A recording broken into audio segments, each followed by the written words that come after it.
बहुत समय पहले की बात है।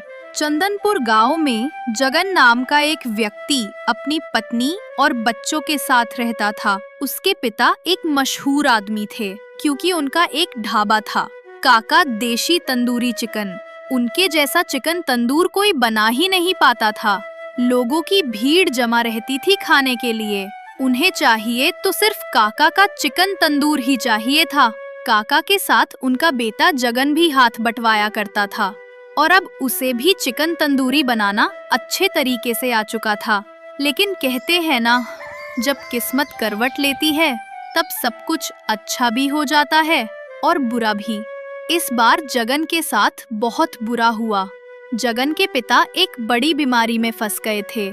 बहुत दवाइयों के बाद भी उनका बचना नामुमकिन था और कुछ दिन बाद आखिरकार वे इस दुनिया को छोड़कर चले ही गए। पिता के मरने के बाद जगन पर बहुत सारा कर्ज आ गया था, इसलिए उसने अपना ढाबा बेच दिया और ढाबा बेचने से कर्ज चुका दिया। फिर घर बार भी अच्छे से चलने लगा। लेकिन कहते हैं ना, घर पर बैठकर पैसा बढ़ता नहीं बल्कि काम करने से होता है। ठीक उसी तरह जगन के पास भी पैसों की तंगी होने लगी।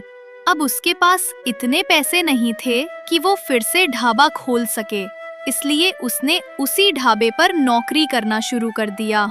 जगन जब से ढाबे पर गया तब से लोगों की भीड़ बढ़ने लगी थी। लोगों को काका के तंदूरी चिकन का स्वाद अब जगन के हाथों में भी महसूस होने लगा था। लोग रोज आते, तंदूरी चिकन खाते और ढाबे की तारीफ करते। जगन भाई, एक बात बोलूं? कसम से आज काका की याद आ गई। वही स्वाद, वही मसाले, वही महक, मानो हम सबको सब कुछ मिल गया हो। ऐसा चिकन तंदूरी मैंने पहले कभी नहीं खाया, सिर्फ तुम्हारे पिताजी को छोड़कर। हमें लगता है तुम्हारे अंदर तुम्हारे पिताजी की आत्मा रहती है, नहीं तो उनके जैसा बढ़िया चिकन तंदूरी कोई बना ही नहीं सकता। अरे भैया, सब ऊपर वाले की लीला है। उन्होंने जैसा चाहा हम वैसे बन गए। और रही बात मसाले की, तो मुझे अपने बापूजी के सारे मसाले आते हैं। इसमें कितना क्या पड़ेगा मुझे सब पता है, इसलिए आज तुम्हें वही काका वाला स्वाद मिल रहा है। ऐसे ही लोग आते, जगन से थोड़ी बात करते, चिकन तंदूरी खाकर अपने घर चले जाते।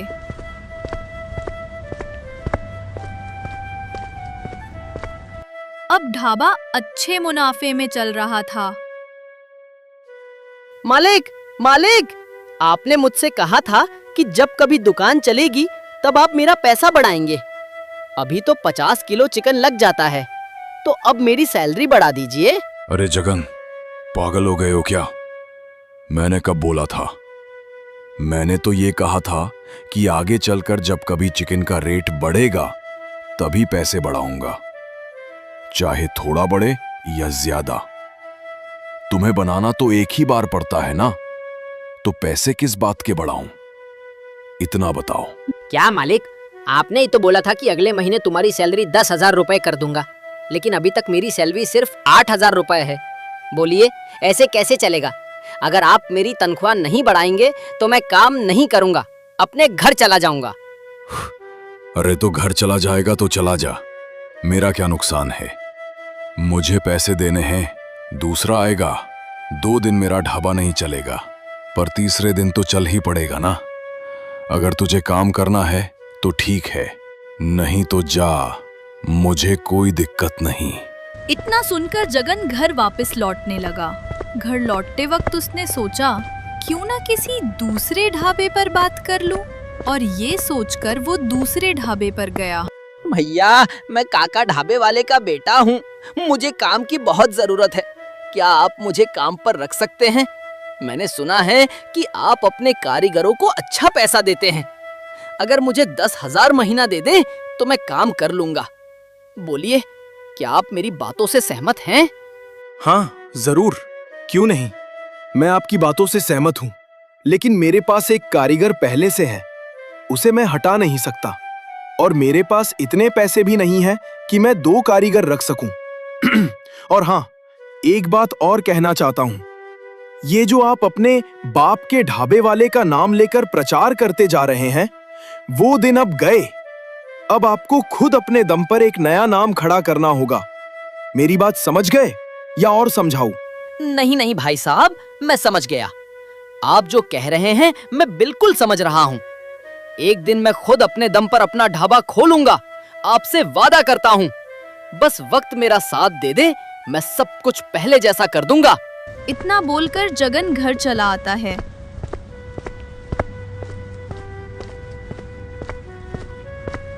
घर आकर अपनी पत्नी चंपा से सारी बातें बता देता है।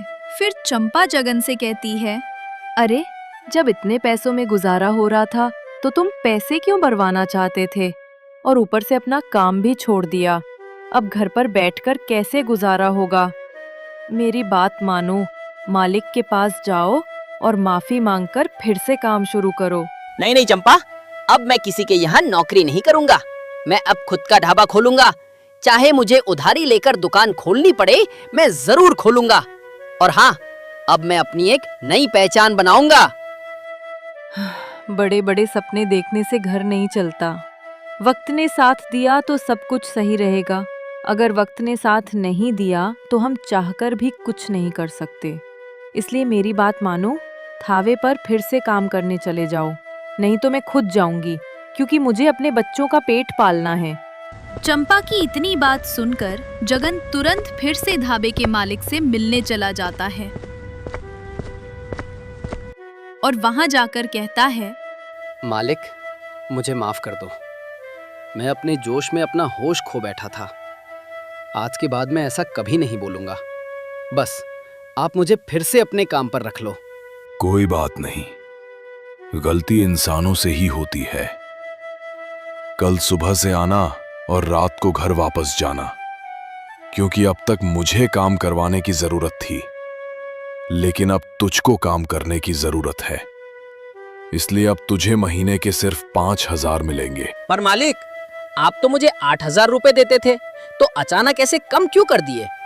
काम करना है या नहीं करना, ज्यादा सवाल जवाब मत करो और अपने घर जाओ।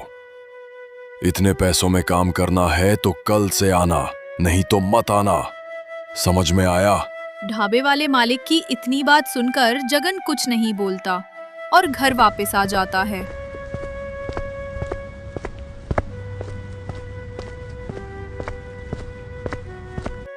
उसे पता था कि ये सब उसकी पत्नी के कहने पर हो रहा है, लेकिन जगन करता भी क्या? इतना सोचकर जगन सो जाता है। सुबह होते ही वह फिर ढाबे पर पहुंच जाता है। वहां मालिक उससे खूब काम करवाता है। चिकन तंदूरी बिक जाने के बाद भी मालिक उसे ढाबे पर ही खड़ा रखता है, बैठने तक को नहीं कहता। पहले जगन को शाम तक छुट्टी मिल जाती थी, लेकिन अब उसे रात को ही छुट्टी मिलती है। वह थक हार कर घर जाता है और जो भी पैसे कमाता है चंपा को दे देता है। चंपा कभी उसका हाल नहीं पूछती थी। उसे प्यार था तो बस पैसों से। जगन को ये बात बहुत बुरी लगती थी। वह बिना कुछ खाए पिए सो जाया करता था। ऐसे करते करते महीने बीत गए और जगन की तबीयत खराब होने लगी। एक दिन सुबह जब वह ढाबे की तरफ जा ही रहा था, तब तबीयत खराब होने के कारण वह जमीन पर गिर जाता है। जगन को गिरता देख बगल का जगदीश नाम का आदमी दौड़ कर आता है और उसे उठाता है। अरे भैया जगन, क्या हो गया? अचानक गिर क्यों पड़े? तबीयत ठीक नहीं है तो काम पर क्यों जा रहे हो? चलो घर चलो। नहीं नहीं जगदीश, मुझे काम पर जाना ही होगा। मैं ढाबे पर काम करके घर लौट आता हूँ, पर दिन ऐसे आ गए हैं कि बिना खाना खाए ही सो जाता हूँ। मुझे 3 दिन हो गए खाना नहीं खाए, इसी वजह से चक्कर आ रहे हैं। मेरी हालत बहुत खराब है। घर में इज्जत नहीं, ढाबे पर इज्जत नहीं। इस जमाने में तो सिर्फ पैसा ही सब कुछ है। नहीं जगन, तुम मेरे बचपन के दोस्त हो। मैं तुम्हें ऐसे नहीं छोड़ सकता। तुम मेरे साथ मेरे घर चलो, वहां थोड़ा आराम करो, फिर हम बैठकर बात करेंगे। मेरे पास कुछ पैसे हैं, थोड़ा बहुत। हम दोनों मिलकर कोई अपना काम शुरू करते हैं। तुम मुझे अपने काम पर रख लेना। जो भी मुनाफा होगा वो तुम्हारा, मुझे नहीं चाहिए। जगदीश की इतनी बात सुनकर जगन उसके घर चला जाता है। वहां पहुंचकर भरपेट खाना खाता है, थोड़ा आराम करता है और फिर दोनों बातें करने लगते हैं। सुनो जगदीश भाई, मेरे पास पैसे तो ज्यादा नहीं हैं, पर हुनर है। मैं अपने पिता की दुकान पर तंदूरी चिकन बनाया करता था और ढाबे पर भी वही बनाता हूँ। मुझे पूरा विश्वास है कि मेरा तंदूरी चिकन पूरे गांव को पसंद आएगा। अगर मैं एक ढाबा खोल लूं तो शायद सब कुछ ठीक हो जाए। हाँ, बिल्कुल क्यों नहीं जगन, तुम एक दिन बहुत बड़े आदमी बनोगे, मुझे यकीन है। लेकिन शुरुआत हम ढाबे से नहीं कर सकते, क्योंकि हमारे पास उतना पैसा नहीं है। इसलिए मेरी बात मानो, मेरे पास जो थोड़े पैसे हैं वो ले लो और एक ठेला खरीद लो। ठेले पर ही शुरुआत करो। अगर काम चल निकला तब ढाबा खोल लेना। हाँ, तुम बिल्कुल सही कहते हो। मैं भी सोच रहा हूँ कि देसी चिकन तंदूरी के नाम से एक ठेला चलाऊं। जब पैसे इकट्ठा हो जाएंगे तब अपना ढाबा खोल लूंगा और तुम मेरे साथ काम करना। जो भी मुनाफा होगा उसमें तुम्हारा हिस्सा जरूर रहेगा। इतनी बातें करने के बाद जगन जगदीश से पैसे लेकर अपने घर जाता है।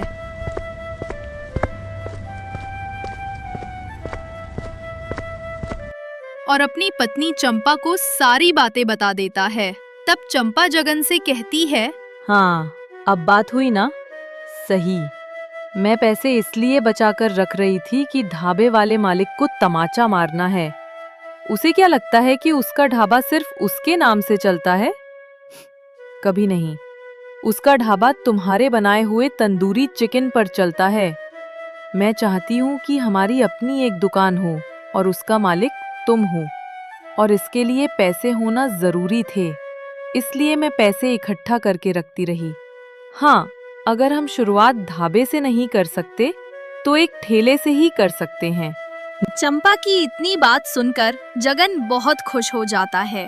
अगले दिन सुबह सुबह वो जगदीश को लेकर बाजार निकल पड़ता है। बाजार में जाकर मसाले खरीदता है और फिर रहीम के पास जाकर ताज़ा चिकन ले आता है। घर लौटकर दोनों मिलकर बड़े प्यार और मेहनत से तंदूरी चिकन तैयार करते हैं।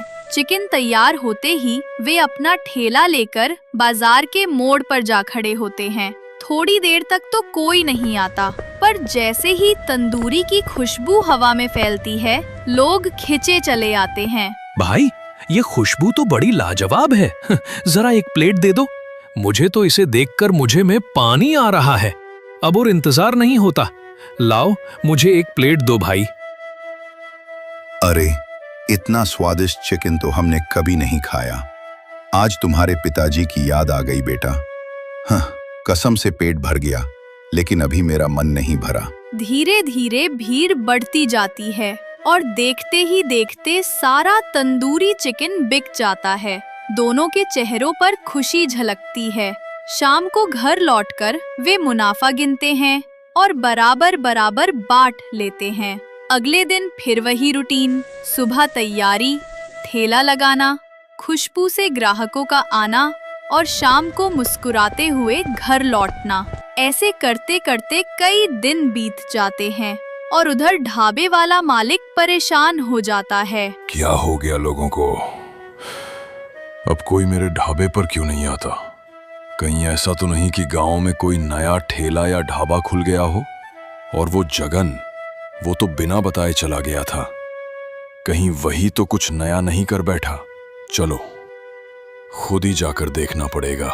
इतना कहकर ढाबे का मालिक गांव की ओर निकल पड़ता है। थोड़ी दूर चलते ही उसे एक ठेला दिखता है, जिस पर मोटे अक्षरों में लिखा होता है, देसी चिकन तंदूरी। वो ठेले के पास पहुंचकर गुस्से में कहता है, क्या बात है जगन? मानना पड़ेगा, धोखेबाज हो तो तुम्हारे जैसा। बिना बताए मेरे ढाबे से भाग गए और अब यहाँ अपना ठेला चला रहे हो। मैं तुम्हारा इंतजार करता रहा और तुमने मुझे धोखा दे दिया। नहीं मालिक, ऐसी कोई बात नहीं है। मैं कैसे दुकान खोल सकता था? मेरे पास तो पैसे ही नहीं थे।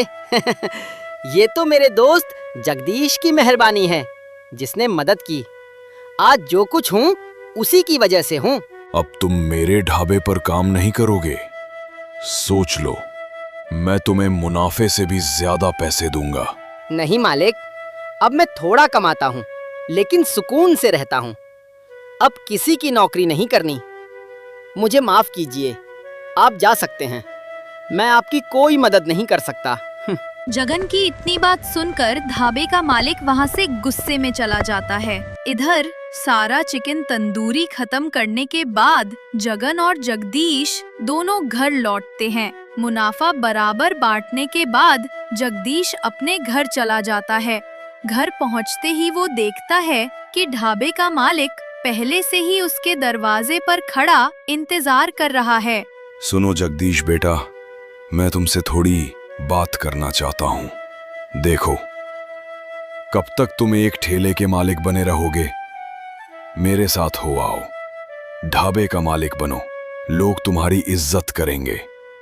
ठेले वाले की कौन इज्जत करता है, तुम ही बताओ। और देखो, मैं तुम्हें सिर्फ मजदूरी नहीं दूंगा, मुनाफे का हिस्सा भी दूंगा। बस तुम्हें मेरे लिए थोड़ा काम करना होगा। सुनो जी, मैं अपने दोस्त को धोखा नहीं दे सकता। आप समझ सकते हैं ना, दोस्त को धोखा देना बहुत गलत बात है। हाँ, मैं मानता हूं कि जगन मुझे बराबर पैसे देता है, पर मैं मेहनत भी तो बहुत कम करता हूं। बस ग्राहकों का इंतजार करता हूं, थोड़ा बहुत हाथ बटाता हूं, तो जितना मिल रहा है वही मेरे लिए बहुत है। जगदीश, तुम भोले के भोले रहोगे। मेरा मतलब समझो, अगर मेरे यहाँ काम करोगे तो तुम ढाबे के मालिक बनकर रहोगे। तुम्हारे नीचे 2-4 लोग काम करेंगे। लोग तुम्हारी इज्जत करेंगे। सोचो जरा, क्या तुम यूं ही ठेले के नीचे बैठकर जिंदगी गुजारना चाहते हो? छोटा आदमी बनकर मरना चाहते हो या बड़ा आदमी बनना चाहते हो? नहीं नहीं, मैं छोटा आदमी बनकर नहीं मरना चाहता। मुझे भी बड़ा आदमी बनना है। सच कहूं तो मुझे भी शर्म लगती है जब लोग मुझे ठेले वाला कहते हैं। बताइए, इसके लिए मुझे क्या करना होगा? देखो, तुम्हें बस एक काम करना है। जगन के बनाए मसाले को चुराकर मेरे पास लाना होगा। फिर तुम अपना हिस्सा मांगकर मेरे ढाबे पर काम करना। जैसे ही लोगों को वही स्वाद मेरे ढाबे पर मिलेगा, फिर कोई भी उस ठेले पर नहीं जाएगा। आखिर लोगों को भी शर्म लगती है ठेले पर खाकर पैसे देने में। इतना कहकर ढाबे का मालिक मुस्कुराता है और वहां से चला जाता है। दूसरे दिन हमेशा की तरह जगन और जगदीश सुबह सुबह घर पर तंदूरी चिकन तैयार करते हैं और फिर गांव के बीचों बीच ठेला लगा देते हैं। जगन ठेले पर ग्राहकों से घिरा हुआ व्यस्त रहता है। उसी मौके का फायदा उठाकर जगदीश चुपके से जगन के मसाले को उठा लेता है और बहाना बनाकर वहां से चला जाता है और फिर वे सीधे ढाबे वाले मालिक के पास पहुंच जाता है और फिर जगदीश मसाला ढाबे वाले को दे देता है। ढाबे वाला उसी मसाले से चिकन तंदूरी बनाता है जिसकी खुशबू पूरे गांव में फैल जाती है। लोग एक एक करके फिर से उसी ढाबे पर आने लगते हैं। धीरे धीरे कई दिन बीत जाते हैं। उधर जगन की दुकान पर अब मुश्किल से 1-2 ग्राहक ही आते हैं। उसे खूब नुकसान होने लगता है।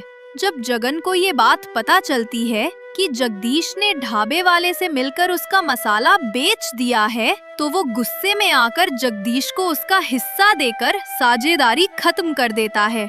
कुछ दिन बाद ढाबे वाले का मसाला खत्म हो जाता है।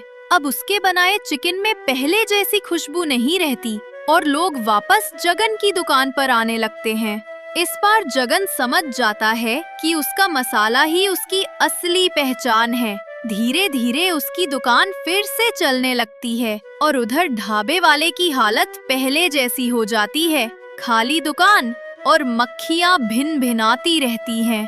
कई महीनों बाद जगन इतना पैसा कमा लेता है कि एक बड़ा घर बनवाता है और अपना खुद का नया ढाबा खोलता है, जिसका नाम रखता है देशी चिकन तंदूरी ढाबा।